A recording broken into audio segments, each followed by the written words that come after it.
Millions d'Ukrainiens à la recherche d'un refuge. Environ 160 000 se sont arrivés au Canada et la plupart se sont installés dans les grands centres. Mais d'autres ont choisi de petites communautés. C'est le cas d'une famille qui a décidé de refaire sa vie sur la basse Côte-Nord sans se douter qu'elle allait donner une deuxième vie à son village d'accueil. Le reportage de Jean-François Bélanger.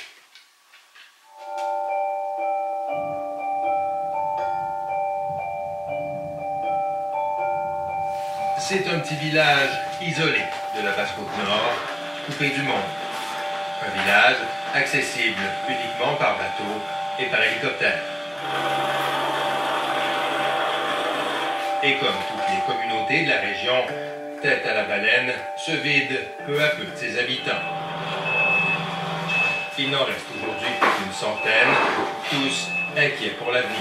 Pitié, là. Qu'est-ce que tu vas faire s'il n'y a pas de jeunes dans le village? Hein? Surtout la population est vieillissante comme ici.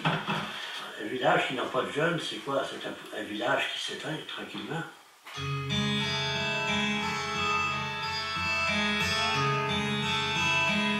Symbole du déclin, l'école n'était plus qu'une coquille vide.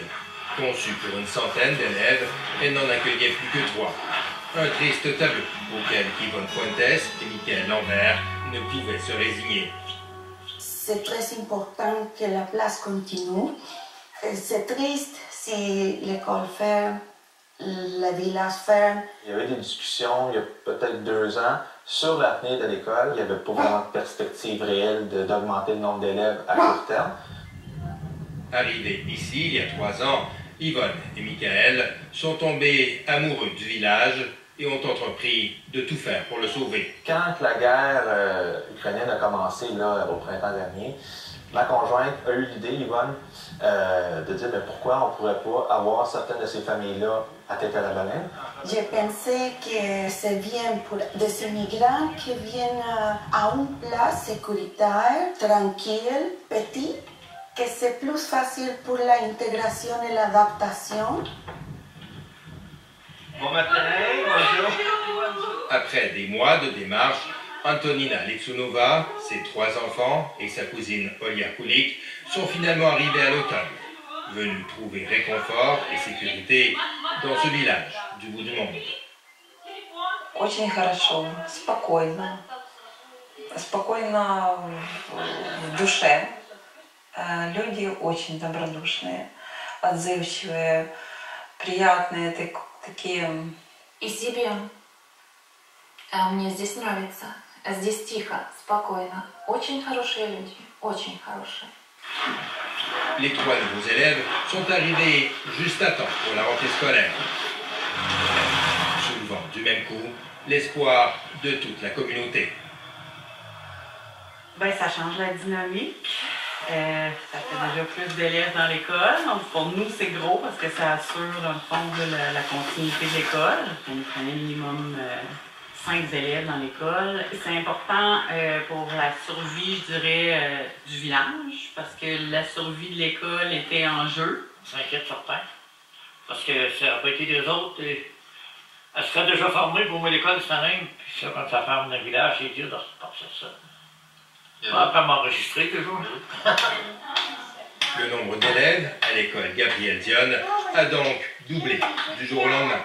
Ça leur a gêné l'école. Avant que la famille arrive, j'étais la seule enseignante sur place. Tout le monde en compte en même temps? Depuis ce temps-là, on a engagé du nouveau personnel. C'est super stimulant. À l'école, Tetiana, Snijana et Vitali, les 3 enfants d'Antonina, se consacrent actuellement à l'apprentissage du français. Les progrès sont encourageants. Il y a 3. Oui! Il y a 3. Voyez-vous. Parfait. Ça va bien passer, et toi?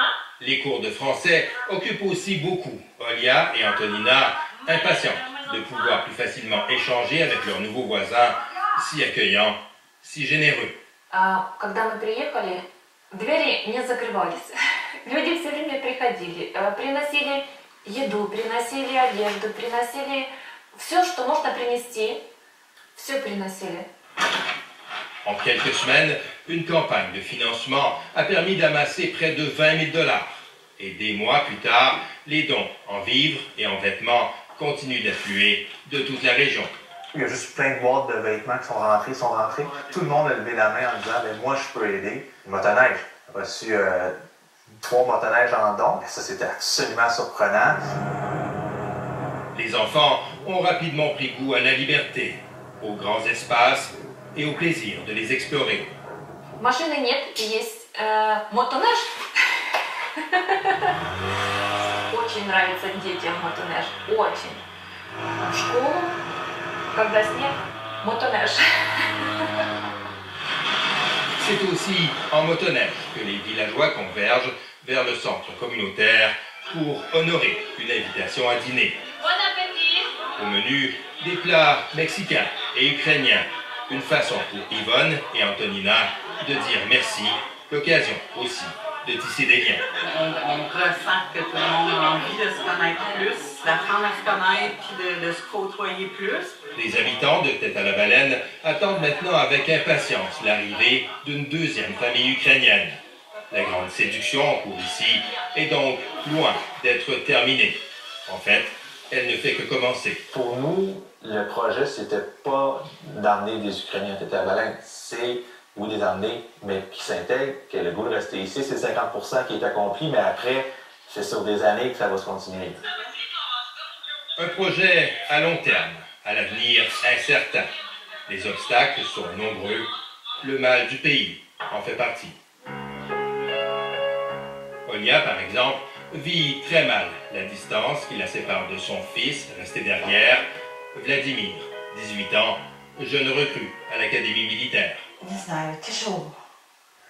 Стараюсь, но постоянно с сыном говорю. Ой.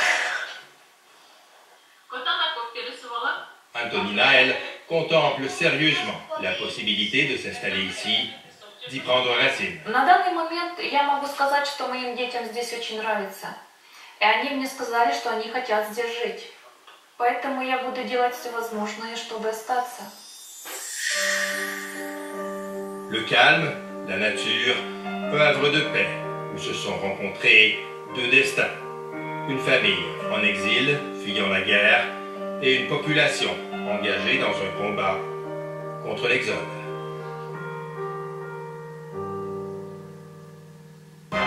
L'eau est propre à la consommation, elle a toujours été